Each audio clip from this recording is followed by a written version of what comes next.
माला फेरत जुग भया, फिरा न मन का फेर, कर का मन का डार दे, मन का फेर। ये दोहा उन लोगों के लिए जो बहुत ज़्यादा पूजा पाठ करते हैं, सारे रिचुअल फॉलो करते हैं, सुबह उठ के मेडिटेट करते हैं, रात को सोने से पहले मेडिटेट करते हैं और स्पिरिचुअलिटी में बहुत ज़्यादा मानते हैं। शिव जी की, कृष्ण जी की, हनुमान जी या किसी भी देव की पूजा करते हैं या फिर किसी भी रिलीजन से हैं वो ऊपर वाले पे बहुत ज़्यादा मानते हैं। पर फिर भी उनका बिहेवियर दूसरों के प्रति बहुत ज़्यादा रूड होता है। किसी छोटे इंसान यानी कि अ, कोई जो कम कमाता है या फिर उनके लेवल का नहीं है, उसको वो कुछ नहीं समझते। उसको वो छोटा मानते हैं कि ये छोटा व्यक्ति है। मैं इसके साथ नहीं बात कर सकता, मैं इसके साथ क्यों बैठूँ? मेरी बेइज़्ती होगी। ये दूसरी जात का इंसान है, मैं इसके साथ क्यों बैठूँ? तो पड़ोसियों से लड़ाई-झगड़ा, अपने पेरेंट्स को कुछ ना समझना, अपने पार्टनर के ऊपर हाथ उठाना, उस एब्यूज़ करना और अपने इमोशंस के ऊपर कंट्रोल ना होना, गुस्सा बहुत जल्दी आ जाना। तो ये सारे साइन तो एक ऐसे इंसान के है ही नहीं जो मंदिर रोज़ जाता हो, जो रोज़ पूजा-पाठ करता हो। तो कोई ऐसा व्यक्ति जो रोज़ मेडिटेट करता है या फिर रोज़ मंदिर जाता है, पूजा-पाठ करता है, उसका स्वभाव दूसरों से बहुत ही नर्म होगा, बहुत ज़्यादा आप सॉफ्ट होगा आप कह सकते हो। पर ऐसा तो नहीं दिखता। ऐसा क्यों है? क्यों वो व्यक्ति दूसरों से प्यार से बात नहीं करता? क्यों वो दूसरों से लड़ाई-झगड़ा करता है? क्यों बदतमीज़ी करता है? वो तो इतना पूजा-पाठ करने वाला इंसान है। आपने अपनी लाइफ में कई लोग ऐसे देखे होंगे और आपके अंदर भी ये सवाल आता होगा कि यार ये इतना पूजा-पाठ करता है, ये इतना सब कुछ, ये योग वगैरह सब कुछ करता है, इतना तो हम भी नहीं करते। बट फिर भी ये इतनी बदतमीज़ी से लोगों से बात करता है, इसे कुछ बोलो तो सीधे मुँह से बात नहीं करता है ये। इस पूजा-पाठ का क्या फ़ायदा? मैं खुद भी ऐसे पर्सनली अपने ऐसे लोगों से मिला हूँ, जो पूजा-पाठ बहुत करते हैं, रोज़ पूजा करते हैं, पर अपने आप को दूसरों से बहुत ही ज़्यादा ताकतवर मानते हैं। दूसरों को अपने सामने कुछ नहीं समझते कि ये छोटा इंसान है, इससे बात नहीं करते, हमारी बेइज़्ती होगी। तो ऐसा क्यों है? तो कबीर दास जी इस दोहे से यही कहना चाहते हैं कि अगर आप रिचुअल फ़ॉलो करते हो कोई भी, आप कितना पूजा-पाठ करते हो, आप हज़ार बार भगवान का नाम लेते हो दिन में, पर अगर आपका अपने दिमाग पे कंट्रोल नहीं है, अगर वो ट्रांसफ़ॉर्म नहीं हुआ, उसमें कोई चेंज नहीं आया, तो वो नाम लेने का या रिचुअल फ़ॉलो करने का कोई फ़ायदा नहीं है। उस पूजा-पाठ का, उस मेडिटेशन का कोई फ़ायदा नहीं है, इससे अच्छा आप मत करो। कोई भी एक्सटर्नल एफर्ट, एक्सटर्नल एक्शन जो आप ले रहे हो, उसका असर यहाँ पर होना चाहिए। उससे इंटरनल वर्ल्ड में इंटरनल चेंज आना चाहिए आपके। अगर वो चेंज नहीं आ रहा है आपकी किसी प्रैक्टिस से, तो उस प्रैक्टिस का कोई फ़ायदा नहीं है, आप उसको छोड़ दो। वो सिर्फ़ टाइम वेस्ट हो रहा है आपका। अगर मैं रोज़ मेडिटेट कर रहा हूँ, सुबह उठने के जस्ट बाद आधा घंटा लगाता हूँ मेडिटेट करने के लिए, पर मैं अपने गुस्से को कंट्रोल नहीं कर पाता। ऑफ़िस में लोगों से लड़ाई कर लेता हूँ, घर में मदर से, फादर से गलत तरीके से बात करता हूँ, पार्टनर से गलत तरीके से बात करता हूँ, तो मेरा फिर आधे घंटे का मेडिटेशन वो किसी काम का नहीं है। वो सिर्फ़ टाइम वेस्ट कर रहा हूँ, मैं सिर्फ़ दिखावा कर रहा हूँ। तो जो मैं एफ़र्ट्स बाहर लगा रहा हूँ, उससे मेरे इंटरनल कोई चेंज नहीं आ रहा। तो ऐसे एफ़र्ट का कोई फ़ायदा नहीं है। और सोशल मीडिया पे इसका एग्ज़ाम्पल भरा पड़ा है। एक तरफ लोग वीडियो डालेंगे स्पिरिचुअलिटी की, भगवान की, मेडिटेट करो, ये करो, पूजा-पाठ करो, मंदिर जाओ, यहाँ जाओ, वहाँ जाओ। और दूसरी तरफ उनके बिहेवियर में आपको दिखेगा नहीं, क्योंकि नॉर्मली क्या होता है, एक ऐसा इंसान जो बहुत पूजा-पाठ करता है, भगवान में बहुत मानता है, वो उतना ही ज़्यादा सरल हो जाता है, उतना ही ज़्यादा सॉफ्ट हो जाता है। पर यहाँ पर उल्टा आपको दिखेगा कि जितना वो स्पिरिचुअलिटी की बात कर रहा है, जितना वो मेडिटेट करने के लिए आपको बोल रहा है और इस धर्म को फ़ॉलो करो, स्पिरिचुअलिटी को फ़ॉलो करो, उतना ही उसमें आपको एटीट्यूड दिखेगा। मैं सोशल मीडिया की बात कर रहा हूँ। मैं सबकी बात नहीं कर रहा, बहुत लोग अच्छे होते हैं, बहुत नॉर्मल सी लाइफ़ जीते हैं, बहुत नॉर्मल होते हैं, दूसरों से अच्छे से बात करते हैं, पर मेजॉरिटी आपको ऐसी ही दिखेगी कि एक तरफ स्पिरिचुअलिटी की बात हो रही है, अच्छी बात है, स्पिरिचुअलिटी की बात करना अच्छी बात है, पर उस नॉलेज को अप्लाई भी करना होता है अपनी लाइफ़ में। आपने कोई नॉलेज गेन करी है, अच्छी बात है, आप दूसरों को सिखा रहे हो, अच्छी बात है, पर जब तक आप उस नॉलेज को अपनी लाइफ़ में इम्प्लीमेंट नहीं कर रहे, उस नॉलेज का फ़ायदा नहीं है। हमने एक दोहा कवर किया था इससे पहले, "पोथी पढ़ी पढ़ी जग मुआ, पंडित भया न कोई, ढाई अखर प्रेम का पढ़े सो पंडित होए।" तो जब तक आप उस नॉलेज को अपनी लाइफ में इम्प्लीमेंट नहीं कर रहे हो जो आपने ली है, उस नॉलेज का कोई फ़ायदा नहीं है। ट्रू विज़डम तभी आती है जब आप जो आपने ज्ञान हासिल करा है उसको खुद अपनी लाइफ में पहले इम्प्लीमेंट करते हो और अपने अंदर चेंज लाके आते हो, अपने आप को ट्रांसफ़ॉर्म करते हो। तो अगर कोई भी प्रैक्टिस फ़ॉलो करके या पूजा-पाठ करके आपके अंदर नरमी नहीं आ रही है, आपके बिहेवियर में नम्रता नहीं आ रही है, आप दूसरों से रूड तरीके से बात करते हो, अपने आप को बड़ा समझते हो, सामने वाले को छोटा समझते हो, या ये दूसरी जात का है, मैं दूसरी जात का हूँ, मैं इससे बात नहीं करूँगा। या इसके पास पैसा नहीं है, मेरे पास पैसा है, मैं इससे क्यों बात करूँ? तो अगर एक कोई ऐसी प्रैक्टिस जो आपको दूसरों से बड़ा बना दे रही है कि मैं तो इनसे बड़ा हो गया हूँ, तो वो प्रैक्टिस किसी काम की नहीं है। वो फिर आप सही से नहीं कर रहे हो, आप अपना टाइम वेस्ट कर रहे हो। तो आपको सही में करना क्या है, आपको अगर आप ये चीज़ें फॉलो करते हो अच्छी चीज़ है, पर सबसे पहला टारगेट या पहला मोटिव होना चाहिए, पहला ऑब्जेक्टिव होना चाहिए अपनी मेंटल स्टेट को सही करने का।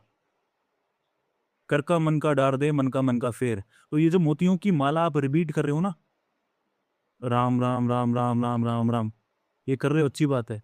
पर अगर ये करने से आपके दिमाग में चेंज नहीं आ रहा, आपके बिहेवियर में चेंज नहीं आ रहा, तो फिर आपको क्या करना है, आपको ये माला अपने हाथ में रखनी है और आपको वो काम करने हैं जो आपके थॉट्स को, आपके बिहेवियर को चेंज करे। तो इस पे आप बाद में फ़ोकस करना, पहले उन चीज़ों पे फ़ोकस करो जो आपके थॉट्स को सुधारे, जो आपके एटीट्यूड को सुधारे, आपके बिहेवियर को सुधारे। तो इन मोतियों की माला अपने हाथ में ही रखे रहने दो और ये जो दिमाग के मोती है, पहले इस पे काम करो।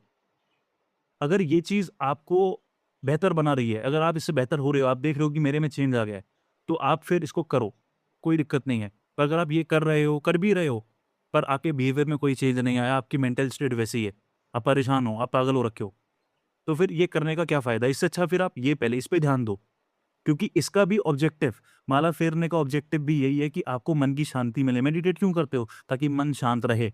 अगर मेरा मन शांत ही नहीं रह रहा, तो मेडिटेट करने का क्या फ़ायदा? जो आप 1 घंटा दे रहे हो रोज़, वो वेस्ट हो गया, क्योंकि उससे शांति आपको मिली नहीं। अब यहीं पे बात आ जाती है कि नाम जप बिल्कुल टाइम वेस्ट है। क्यों है टाइम वेस्ट? कब टाइम वेस्ट है?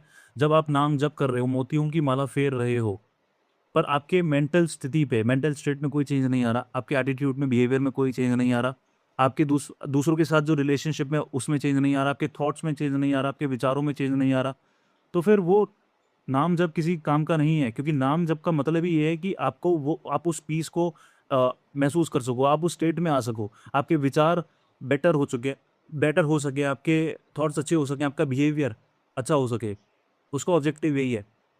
तो अगर आप नाम जप कर रहे हो और एक आप अपने बिहेवियर को चेंज नहीं कर पा रहे हो, अपनी मेंटल स्टेट को चेंज नहीं कर पा रहे हो, तो नाम जप जो आप कर रहे हो वो टोटल वेस्ट है। आप अपना टाइम वेस्ट कर रहे हो।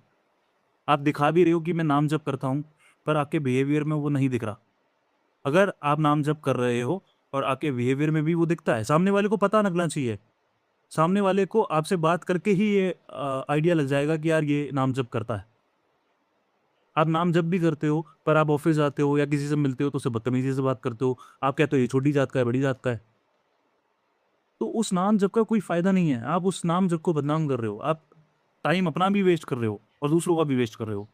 सिर्फ़ दिखा रहे हो कि मैं नाम जप करता हूँ, मैं स्पिरिचुअलिटी में बहुत ज़्यादा मानता हूँ। आपके बिहेवियर में भी तो दिखना चाहिए। तो इसलिए नाम जप सिर्फ़ उसी के लिए फ़ायदेमंद है, जिसके विचार उस नाम जप से बेहतर हो रहे हैं। और वो सही मायने में वो सही नाम जप कर रहा है, वो सही से उस नाम जप को कर रहा है। और मैनिफेस्टेशन में भी इसका बहुत बड़ा रोल है। तो जो मैनिफेस्टेशन को फ़ॉलो कर रहा है, जानता है, वो बहुत ज़्यादा रिलेट कर पाएगा। हम अफ़र्मेशंस बोलते हैं, विजुअलाइज़ेशन करते हैं या कोई भी टेक्नीक फ़ॉलो करते हैं। मैं 1000 बार अगर अफ़र्मेशन बोल रहा हूँ, पर उससे मेरे थॉट्स में चेंज नहीं आ रहा, मेरे इमोशंस में चेंज नहीं आ रहा, तो फिर वो 1000 बार अफ़र्मेशन बोलने का क्या फ़ायदा हुआ? कोई भी फ़ायदा नहीं हुआ, टोटल वेस्ट है। वो जो टाइम आपने स्पेंड किया था ना, वो वेस्ट है टोटल। क्योंकि जो मैंने बोला, मैं उसको महसूस नहीं कर पाया, मैं उसको इम्प्लीमेंट नहीं कर पा रहा। I am feeling positive, I am doing great in my life. मैंने बोला, 1000 बार बोला, पर दिन में जब मैं बैठा खाली, तो दिमाग में आया, यार मैं कितना नाकाबिल इंसान हूँ, कुछ नहीं कर सकता लाइफ़ में, कुछ नहीं कर पाया हूँ आज तक और ना कुछ कर पाऊँगा, मेरे पास ये नहीं है, वो नहीं है, मैं पढ़ा-लिखा नहीं हूँ। तो वो जो आपने 1000 बार बोला, वो जो टाइम आपका लगा होगा, वो टोटल वेस्ट है ना उसमें, कोई फ़ायदा नहीं हुआ। अगर मैं कोई चीज़ बोल रहा हूँ, अफ़र्मेशन फ़ॉलो कर रहा हूँ, तो वो मेरे विचारों में दिखना चाहिए, वो मेरे एक्शंस में दिखना चाहिए। मेरे एक्शंस खुद ही बता देंगे कि हाँ, यार ये सुबह क्या करता है, ये सुबह मेडिटेट करता है, ये अफ़र्मेशंस बोलता है, पॉज़िटिव इंसान है। तो जो भी मैं प्रैक्टिस फ़ॉलो कर रहा हूँ, उसका मोटिव ही ये होता है कि वो मेरी मेंटल स्टेट को चेंज कर सके। अगर वो नहीं कर पा रही है, तो फिर वो जो मैं कर रहा हूँ, जो टाइम लगा रहा हूँ, वो मैं वेस्ट कर रहा हूँ। तो ऐसा नहीं है कि उससे होती नहीं है। अगर आप 1000 बार अफ़र्मेशन बोलोगे, तो वो काम नहीं करता। बहुत लोग बोलते हैं, उनका काम भी करता है। क्यों काम करता है? क्योंकि वो पहले अपने थॉट्स को चेंज करते हैं। तो इसीलिए कोई भी चीज़ फ़ॉलो कर रहे हो, उसका वो फ़ॉलो करते वक़्त आपका ऑब्जेक्टिव ये होना चाहिए कि भाई बाहर रिज़ल्ट आए या ना आए, इसका रिज़ल्ट पहले मेरे अंदर चाहिए मुझे। क्योंकि आपको अगर बाहर चेंज देखना है, तो सबसे पहले वो चेंज आपको अपने अंदर लाना पड़ेगा। अपने थॉट्स को, अपने विचारों को चेंज करना पड़ेगा। विचार चेंज होंगे तो आपका बिहेवियर चेंज होगा, बिहेवियर से आपके एक्शंस चेंज होंगे, एक्शन से नया रिजल्ट आपको मिलेगा। तो कोई भी कोई भी चेंज जो आता है वो सबसे पहले आपके अंदर आता है, फिर बाहर आता है। तो कोई भी चीज़ फॉलो कर रहे हो तो मोटिव ये होना चाहिए कि भाई इसको इस टेक्निक से या फिर इस चीज़ से पहले मेरे को अपने थॉट्स को चेंज करना है, मेरी आइडेंटिटी को मुझे चेंज करना है। अब एक व्यक्ति यह लव मैनिफेस्ट करना चाहता है, रोज सुबह उठ के अफर्मेशंस बोलता है 100 बार कि I am open to love. अब दूसरे जब लोग उससे कनेक्ट करते हैं तो बहुत रूडली बात करता है, कोई आता है बात करने भगा देता है, सीधे मुंह से बात नहीं करता, तो वो कैसे मैनिफेस्ट कर लेगा प्यार? तो आपका बिहेवियर और आपके जो रिचुअल फॉलो कर रहे हो उसमें कोई तालमेल ही नहीं है, कोई अलाइनमेंट ही नहीं है। वो आपके बिहेवियर में दिखना चाहिए कि हाँ भाई ये सही में ओपन है रिलेशनशिप के लिए, लव के लिए। तो कोई भी रिचुअल फॉलो कर रहे हो, कोई भी चीज़ टेक्निक फॉलो कर रहे हो, उसको आपको मशीन की तरह, रोबोट की तरह फॉलो नहीं करना। मोटिव होना चाहिए भाई, इससे मेरे को ना अपने बिहेवियर को चेंज करना है, मेरे को ईगो को डिसॉल्व करना है, जैसा हूँ उससे बेहतर बनना है। इस बात को समझो और अपना ख्याल रखो।